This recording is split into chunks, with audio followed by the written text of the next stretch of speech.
জি, আপনি শুরু করেন। যে আপনারা এটা হ্যান্ডওভার দিবেন আসলে কবে বা প্ল্যান? আসসালামু আলাইকুম। শুভেচ্ছা ও স্বাগতম সবাইকে। আবাসন ডিলসের পক্ষ থেকে আমি ফজলুর রহমান। আমি এই মুহূর্তে আসছি আমাদের অন্যতম project Dhaka western valley. Dhaka western valley Dhaka থেকে যাতায়াত ঢাকা মিরপুর বেড়িবাঁধ সংলগ্ন তামান্না রিসোর্ট। তামান্না রিসোর্টের পর থেকে যে নদীটা দেখেছেন তুরাগ নদী, তুরাগ নদীর পর থেকে আমাদের এই ঢাকা ওয়েস্টার্ন ভ্যালিটা শুরু। তো এই মুহূর্তে আমরা ঢাকা ওয়েস্টার্ন ভ্যালির সেকেন্ড ফেজে আছি, ফেজ 2, যেটা এদিক দিয়ে বনগ্রাম হয়ে আমরা প্রবেশ করেছি, পুরা বিরুলিয়া ব্রিজ হয়ে আক্রান বাজার হয়ে আসছে।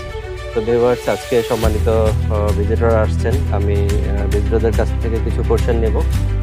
জাস্ট বেসিক দুই একটা কোশ্চেন আপনি এখানে করতে পারেন প্রজেক্ট সম্পর্কে, বাকি কোশ্চেনের আনসার মূলত আমরা অফিসেই দিব। তো স্যার, আপনি শুরু করেন। আচ্ছা, আপনি এটা বললেন আপনাদের হচ্ছে ফেজ 2।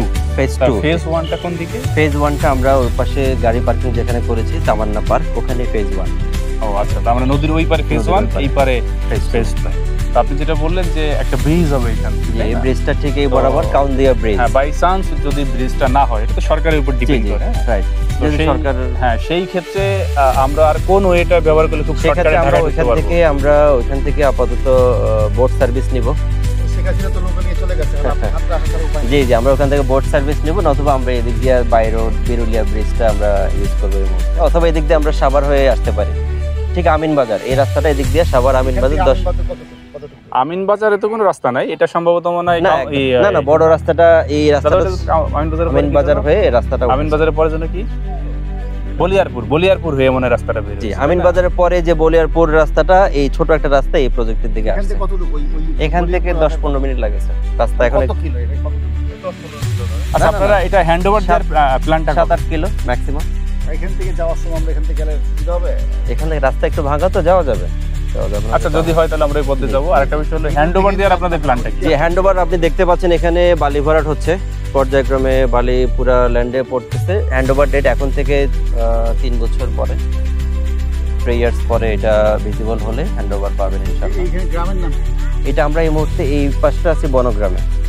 হ্যাঁ, আমরা এখানে বনগ্রামের সাইডে আছি, তবে এটা আলটিমেটলি ঢাকার সাইডে, ঢাকা সিটি কর্পোরেশনের আন্ডারে এই পর্যন্ত জায়গাটা নিয়ে নিচ্ছে। আচ্ছা, ঢাকা ডিটেইল এরিয়া প্ল্যানের মধ্যে কি এটা আবার এই নিচু এলাকা হিসাবে কি এটা এখন রাজুকের পারমিশন নেওয়া?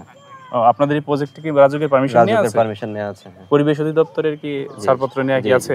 আছে এগুলো কি পেয়ে গেলেন কি? ওইগুলো তো পাওয়ার কথা ছিল। এগুলি হচ্ছে স্যার, যখন যেটা দরকার হয় এটা তখনই পাবেন। তো আপনি আগে দেখেন প্রজেক্টটা দেখতে কেমন, পুরো প্রজেক্টের জায়গা আছে কিনা, সেটাই প্রজেক্টের জায়গা আমাদের কোম্পানির নামে কিনা, এই জিনিসগুলা নিশ্চিত করি। তো ধন্যবাদ স্যার। আমরা কোনো কোশ্চেন? আমার কোশ্চেন চেয়ারম্যানের কাছে। জি জি জি, আমরা এখন চেয়ারম্যান স্যারের সাথে কথা বলবো। তো আগ্রহীগণ যারা আমাদের ঢাকা ওয়েস্টার্ন ভ্যালি ঘুরে দেখবেন, সরজমিনে আসেন, আমাদের প্রজেক্টটা দেখেন। পরবর্তী তথ্য উপাত্ত নিয়ে পরবর্তী ভিডিওতে হাজির হচ্ছে। ধন্যবাদ সবাইকে।